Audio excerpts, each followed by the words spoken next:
Mate, tell us a little bit about your story. So I actually came across you, I think, it's about a year and a half ago, nearly 2 years ago. I think it was around that sort of time. And you'd reached out to me actually at a really good time. I had just signed up with this software company to manage our OH&S, and you had reached out to me. And so often as it does happen, you get a cold call that says, hey, I'm here to sell you this. Like, it's really good. Shut it down quite quickly. However, you actually told me what your stuff did and how it worked, and we looked at it and then and signed up. But tell me a little bit about your journey and how you got to where you are today. Yeah, well, firstly, I'm glad that you've mentioned that I cold called you, because I have to prove to my team now that I did used to do that back in the day. I wasn't very good at it, but at least they can see that I was on the tools doing some work back in the day. My story, basically, I was doing civil engineering. I always wanted to build skyscrapers. That was the thing I wanted to do as a kid. I went to uni. I started studying commerce. At the same time, I was labouring for a shop fitter, not doing your typical uni student waitering. That wasn't really for me. So got exposure to the construction industry while I was studying civil engineering, then went to do some finance work. I stupidly tried to start a tech business while I was at uni with no money and no idea about what tech was.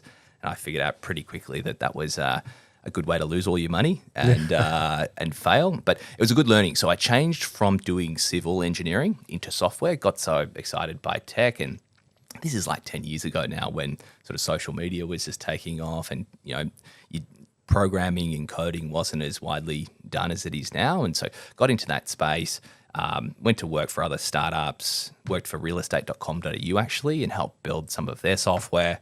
But always had this niggle that I wanted to get back into construction. And I had a lot of mates who were working in the construction industry, a lot of them not for the tier one builders, the multiplexes or the land leases of the world, but for, smaller, either high-end resi businesses or smaller commercial builders, a bit like Pascon. And they were just talking to me about some of the tech they were using out on construction sites. Really clunky, hard to use, didn't work, or you had to have like 4 or 5 different tools just to try and run a construction site and all of the workflows. And so that's where, BuildPass really came from. The fact that it wasn't anything more than I knew how to build technology, and I had mates complaining to me about their lives in construction, and it was a good way for me to get back into construction. And I'm never going to be a builder, but this is about as close as I can get by building software for the construction industry. Yeah, it was definitely something I've always thought about, funny enough, in construction. I was like, oh man, I wish it was something that did this. I should think about that. I'd be a multimillionaire if I did that. But then you just get sucked into the day-to-day operations of what you do in work. This is back when I was an employee as well, let alone running your own business, and you just run out of that time and ability to do so. So it's great for you to get into that space, because it is very competitive too, I think, in when you're doing, in what you're doing. I imagine that COVID was a really good thing for you? It was. Yeah. Because I look at what transponded from that time in the world, and the fact that people got used to using QR codes and not thinking when they scan the QR code, their phone is going to get AIDS, or all their banking details. There was still some of that. There was a little bit of that still, but they got more used to it. We still get it today. It's funny enough. It's like I get guys on site and I say, hey, you need to sign in and get inducted. And I'm not doing that. They'll have all my details. I said, honestly, you think they don't have all your details now? Mate, you're not scanning this QR code isn't helping you. Yeah, but there's 2 things you can do. You can either scan it and go to work, or you can not scan it and get fucked. Yeah. I don't want you here. Exactly. This little Aussie tech company is the least of your worries. It's all of the big American companies that have got all your data. Yeah, that's right. Chinese companies. So it's funny how that works. Yeah, so I imagine COVID was a pretty good time for you in that regard. Did you notice a lot of growth during that time? Yeah. So essentially how we started, we always had the vision that we wanted to run everything on a construction site, but that's complicated and you can't just build everything at once, because you'll build it really poorly. So we had to start with something, and we identified that in COVID, people were getting used to QR codes, and things like doing an induction on a construction site was often not done at all, or it was done on paper. It was done really poorly. So that was, I guess, our wedge into the market. It was, let's just build this really easy to use QR code scan. The builders can adopt, they get it, and that's how we got started.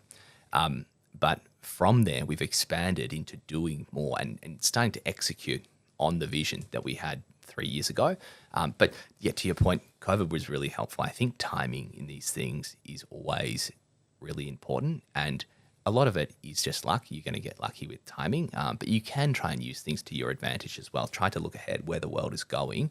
And a lot of great business ideas have failed because they were too early or they were just too late. So I think timing's so important, but it's not like we're sitting here saying that we can read the future. We got a bit lucky as well. Yeah. Why? So for my own ignorance, why is COVID? What was the benefit?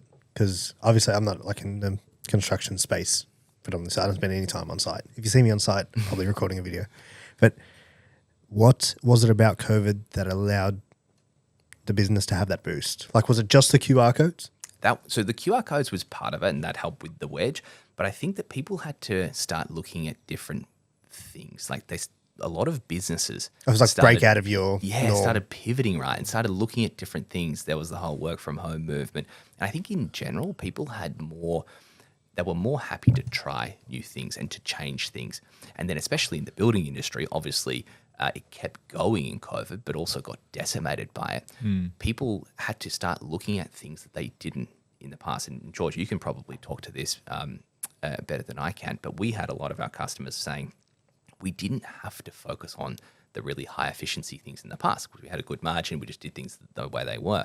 But now we've got these material price increases, labor's getting harder to come by and having to change their business. And so when someone is looking to do that change or is finally saying, look, the times have been good, now they're harder, I'm going to have to really try and identify efficiencies in my business. That's where something like technology can be beneficial. So that was another reason that it probably helped us a bit.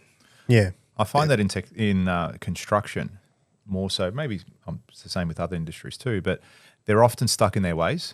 It's like, we've always done it this way. I reckon this is that's how I build a house. all industries. You think so? Yeah, I think I don't know if it's like definitely that's what I see. Yeah. If you like that clip and you want to watch another one, click just over here. And if you want to watch the full episode, click just over here. Don't forget to subscribe to the channel, and thanks for watching.